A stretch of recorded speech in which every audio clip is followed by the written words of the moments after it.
Keith and Ann, good evening, everyone, from the Hartford Newsroom. As you may know, this is Governor Malloy's top priority, and the feeling at the state capitol is that some sort of a breakthrough in this deal may be reached this week.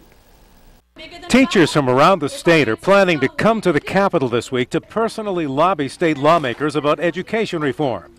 The governor has entered into delicate negotiations with both Republicans and Democrats in the Assembly to get as much of what he wants into the plan concerning the removal of poorly performing teachers. What I called for is an evaluation process that has consequences beyond the time in which somebody obtains tenure.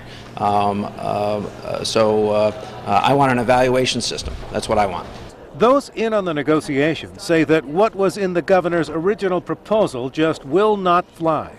It said a teacher who had low evaluations would not only potentially lose their job, but lose their license to teach. And I think Republicans, Democrats, and even the administration have acknowledged that that doesn't necessarily make sense, and we're talking about what does.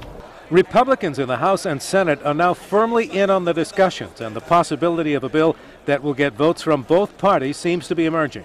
One thing that we were all not very happy with as Republicans was having the evaluations tied to certification.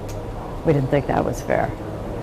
But there are perhaps ways to tie it to tenure that could be constructive.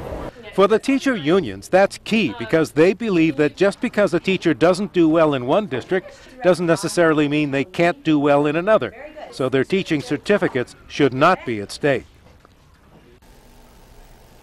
Now, while these intense discussions continue, the hot-button issues of the Sunday liquor sales, a hike in the minimum wage, medical marijuana, and those controversial red light cameras are still awaiting legislative action in these final days of the Assembly session.